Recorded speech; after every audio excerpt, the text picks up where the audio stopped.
देशमुख हत्येप्रकरणी धनंजय मुंडेंच्या समर्थनार्थ काल ओबीसींचा मोर्चा निघाला, तर आज छत्रपती संभाजीनगरमध्ये मराठा समाजाचा मोर्चा निघतोय। मनोज जरांगे पाटलांच्या नेतृत्वात हा मोर्चा सुरू होईल। संतोष देशमुख हत्या प्रकरणातील आरोपींना फाशीची शिक्षा व्हावी अशी मागणी या मोर्चेकऱ्यांची आहे। मराठा समाजाचा पैठण इथे हा भव्य मोर्चा निघणार आहे आणि या मोर्चाच्या माध्यमातून संतोष देशमुखांना न्याय द्या अशी मागणी केली जाणार आहे। या संपूर्ण प्रकरणामध्ये राजकारण होतंय असा आरोपही एकीकडे केला जातोय, मात्र कोणत्याही समाजामध्ये तेढ निर्माण होईल असा हा मुद्दा नाही। या संपूर्ण प्रकरणामध्ये संतोष देशमुखांच्या मारेकऱ्यांना फासावर लटवा अशी यांची मागणी आहे। अधिक माहिती घेऊयात, मोहसिन शेख आमचे प्रतिनिधी आपल्या सोबत आहेत। मोहसिन, सध्या जे मोर्चेकरी आहेत, आंदोलनकर्ते जे आहेत ते आक्रमक होताना आपल्याला पाहायला मिळतात। आक्रमक अशा प्रतिक्रिया त्यांच्या समोर येत आहेत। काय स्वरूपाच्या प्रतिक्रिया आहेत? जरांगे पाटील तिथे आलेत का?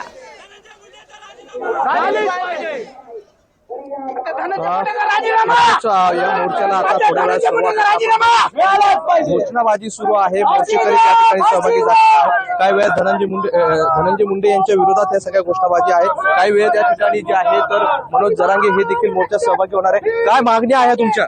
त्या आरोपाला फाशी व्हायला पाहिजे, सरपंचाच्या हत्येला आणि त्याला वाल्मिक करायला। आपण जर बघितलं तर घोषणाबाजी काय मागण्या आहेत? मागण्या आहे, या प्रकरणात जे काही आरोपी असतील यांना पूर्ण 100 हे मॅटर फास्ट ट्रॅक नेऊन यांना फाशीची शिक्षा व्हायला पाहिजे। आणि ह्या प्रकरणामध्ये कोणीही जातीवाद किंवा राजकारण, दलित समाज असो, ओजीबी समाज असो, मराठा समाज असो, मुस्लिम समाज असो, या प्रकरणात कोणी राजकारण आणू नये आणि करू नये। हा प्रकरण, हा मोर्चा एक मुलीच्या बापासाठी आहे। त्या मुलीला हक्क देण्यासाठी तर सर्व समाजांनी, सर्व पक्षीय एक लांब ठेवून सर्व समाजांनी एकत्र येण्याची गरज आहे। आज त्याच्यावर पाळी आहे, उद्या आपल्यावर पाळी येऊ नये म्हणे याचे सरकारने लवकरात लवकर या प्रकरणावर फास्ट ट्रॅक कशासाठी आलाय बाबा इथं? काय मागणी? आलं काय ते अशा प्रकारे हत्या केली, निर्गुणपणे हत्या करण्यात आली आहे।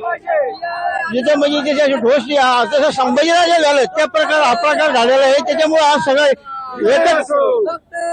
नक्कीच आपण बघतोय या ठिकाणी आंदोलक आहे, जमा झालेले आहे, हातात होर्डिंग आहे, वाल्मिक कराडला फाशी झाली पाहिजे, धनंजय मुंडे यांचा राजीनामा घेतला पाहिजे अशा प्रमुख मागण्या आता कावसाल मैदानाकडून छत्रपती शिवाजी महाराज निघणार आहे आणि थोड्याच वेळात मनोज जरांगे हे देखील सहभागी होणार आहे।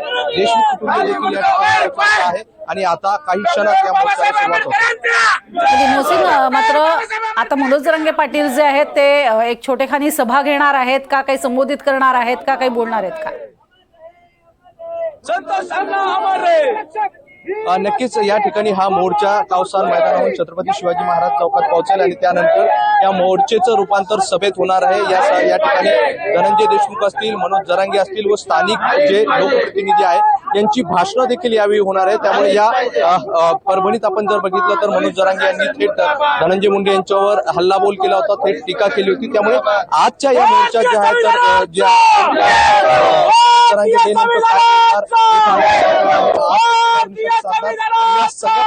आज एक महिना उलट आहे, त्यामुळे या एक महिन्याची काय धन्यवाद या संपूर्ण सविस्तर माहितीसाठी।